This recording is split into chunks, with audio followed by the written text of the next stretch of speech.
and for today's vlog ay ituturo at isi-share ko sa inyo paano magtanim, paano ito pangalagaan at ano ang mga benepisyo nito sa atin.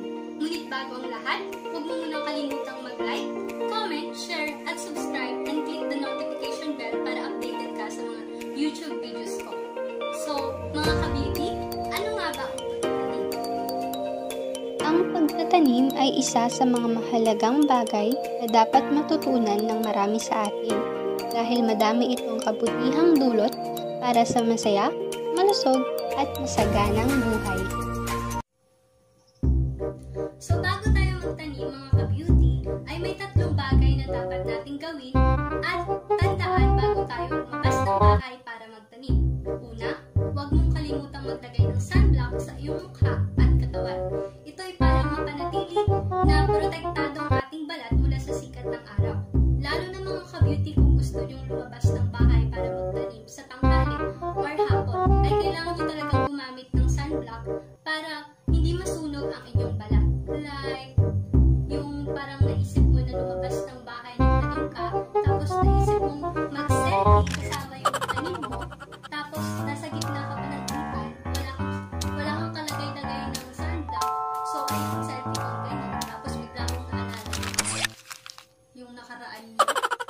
Diba? Charot! Tapos, nung magsa-selfie kang ganyan, tapos hindi ka pa ng angle na sinasabi nila, yung sunfish na sinasabi nila ngayon, ang tinatawag nila. So, umanggulo ka ng isa, tapos hindi ka malapit sa isa. Diba? Tapos hanggang sa hindi na angulo, ang gulo-gulo mo na, at yes, hanggang sa tustado ka na. Charot! So, ayun mga ka-beauty. So, hindi mo naman kailangan bumili ng mamahaling sunblock. Ang kailangan mo lang ay yung swak sa budget mo at yung hiyang sa'yo, syempre. So, pangalawa is huwag mong kalimutang magsuot ng jacket. Dahil yun na lang ang nilakap sa'yo. Charot! Syempre, kailangan natin magsuot ng jacket mga ka-beauty para masiguro natin na protektado talaga yung ating balat. At pangatlo mga ka-beauty ay huwag mong kalimutang magsuot ng sombrero. Dahil kung protektado ang ating balat, ay dapat protektado din ang ating buhok. So, ready na tayo? Tara na, magtanim! So, sa pagtatanim mga ka-beauty, ay kailangan natin ng lupa at pwede nyo din itong haluan ng mga pataba tulad nitong naluon na ipa. At syempre, kailangan natin ng mga paso na paglalagyan ng halaman. So sa pagtatanim mga ka-beauty, ay kailangan natin ng lupa at syempre pataba dito.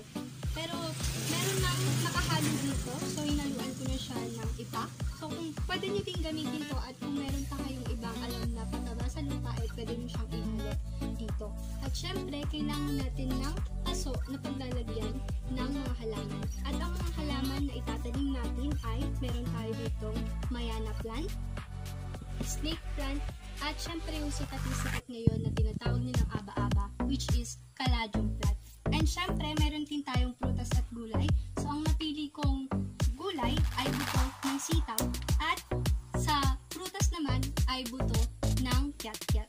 So, mga ka-beauty, tara na magtanim!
pwede din naman mga ka-beauty sa lagyan nyo siya yung design sa lalagyan nito. And pwede din na yung mga pinagbasyahan nyo mga ka-beauty na Coke, Royal Sprite, and yung maliit man o malaking bote, and also yung mga plastic cups, lahat yan pwede gawin yung taso. O diba? Effective kayo sa taso. Sa pag-save ng environment by using plastic cups and plastic cups to prevent burning plastic that causes global warming. So mga ka-beauty, ngayon naman na i-share ko sa inyo kung paano mapamamalaan ng mga halaman at kung paano ito mapapanatiling lusog at maganda. So mga ka-beauty, sa word na malusog at maganda ay mag-focus na lang kayo sa halaman at tumawag sa akin. Nakalaman ko ba? Hindi mo ako sa buhay. Tapos na din lang ang taon ay payat pa rin ako. Opo, yes po, payat pa rin ako. Ikaw, kailan maaaminin mo ka ba ako? Tsaka? So ngayon ay ang basic tips ko sa inyo, ang powerful basic tips ko sa inyo mga ka-beauty ay magdilig ng halaman araw-araw. Dahil ang pagdidilig ng halaman ay mabuti para sa mga ito. At isabay mo natin yung pagbubungkal at paglilinis ng paligid nito. And also, kung may budget kayo mga ka-beauty, ay pwede din kayong bumili ng mga pampabulaklak ng mga halaman na namumulaklak. Katulad dito nabili ko na tinatawag na 7. So, nabili ko siya 7 pesos. Tsaka, pwede ko sa 20 pesos isang sachet. So, ihahalo mo lang siya sa tubig.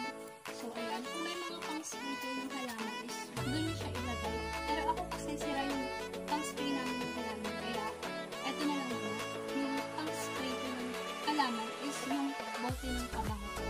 So, kung may mga pinagbasyahan kayo ng pabango dyan, is pwede nyo siyang gamitin as pang-spray or pandilig ng halaman.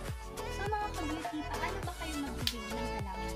So, ako kasi, personally, pag nagdidilig ako ng halaman, is kumakanta talaga ako. Sana all. Singer? Sa banda? Sa sila? Iba ko na? Ay, ewan, tara na nga lang magdilig. Kasi diligan na natin ito. Kung di rin tayo sa huli. Ay, teka, sandali. Bakit ba rin yung kanta ko? Broken hearted ba ako? Broken hearted ba ako? Ate! May jowa ka ba? Wala. Bakit ba? Bahala kayo dyan. Basta ako, magbibigay ako. Kahit kumuling-ling. Kaya, charot, tara na magbibigay.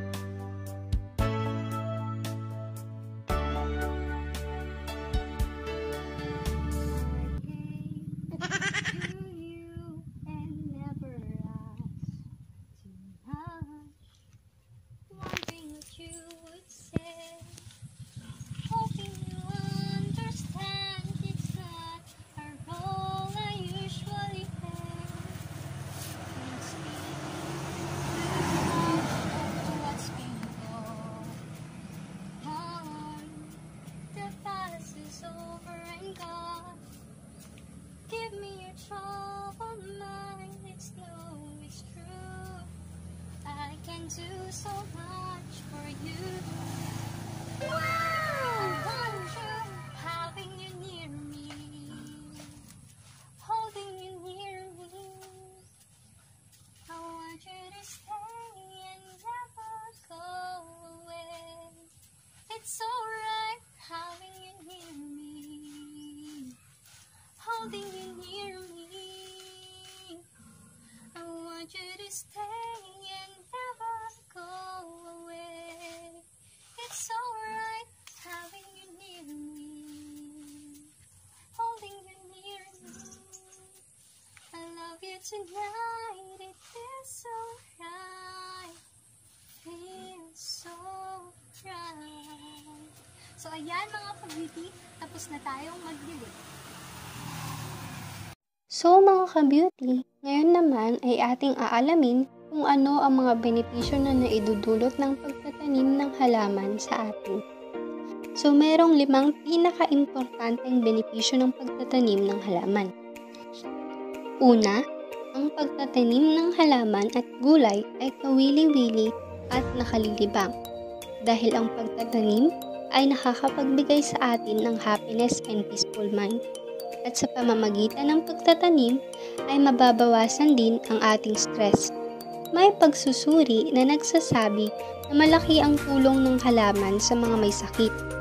Dahil bukod sa mga herbal medicines tulad ng oregano, lagundi at iba pa, ay mas mabilis gumaling ang may sakit kapag nakakakita ng magandang tanawin. Pangalawa, ay nakakapagbigay ng kailangan ng tao tulad ng vitamins at minerals. Ito mga ka-beauty, yung mga halamang gulay na alam natin masarap at masustansyang pagkain na makapagpapalusog ng ating katawan. Pangatlo, pagkakaroon ng sapat na panustos sa pang-araw-araw na pangangailangan ng pamilya. Dahil mga ka-beauty, ang pagtatanim ng mga halaman tulad ng gulay at prutas sa ating bakuran ay malaking tulong gaya na lamang ng sitwasyon na kapag dumating ang mga kalamidad tulad ng bagyo ay may mapipitas ka at higit sa lahat makakatipid ka dahil mahal ang presyo ng gulay at prutas sa palengke. Bukod dito, kung mapapalago mo ang iyong tanim ay pwede mo itong maging source of income sa pamamagitan ng pagtinda. O diba? Nakatulong ka na para sa healthy lifestyle ng iba, kumita ka pa. O diba, bongga? Pang-apat, ang pagtatanim ay katumbas din ng workout. Dahil regular ang iyong pag-garden, regular din ang iyong ehersisyo. Sa pagbubungkal ng lupa, pagtatanim, at pagdidilig ay gagalaw ang iyong buong katawan. Gawin lamang ito ng 30 minutes hanggang 1 oras para hindi sumakit ang iyong likod at katawan. At sa katagalan, ay masasanay din ang iyong katawan. Ang paglabas sa araw sa umaga ay mabibigay ng vitamin D na may tulong sa buto at immune system. Umiwas lamang sa matinding sikat ng araw mula 10 ng umaga hanggang 4 ng hapon. At pang-5 mga ka-beauty ay nakakapagpaganda ng kapaligiran at nakatutulong sa pagsugpo ng polusyon. Dahil ang pagtatanim ng iba't ibang halaman ay nakakapagdulot ng ganda at lunti ang kapaligiran. Ang mga malalaking puno naman ay nakakapigil sa pagbaha at pagguho ng lupa kung panahon ng tag-ulan. At ito'y nagdudulot din ng magandang simoy ng hangin. So tandaan mga ka-beauty na kung gusto mong sumaya, ma-relax at mabawasan ang iyong stress ay tumingin ka sa iyong paligid. Dahil ang pagtingin sa puno, halaman at sa magagandang tanawin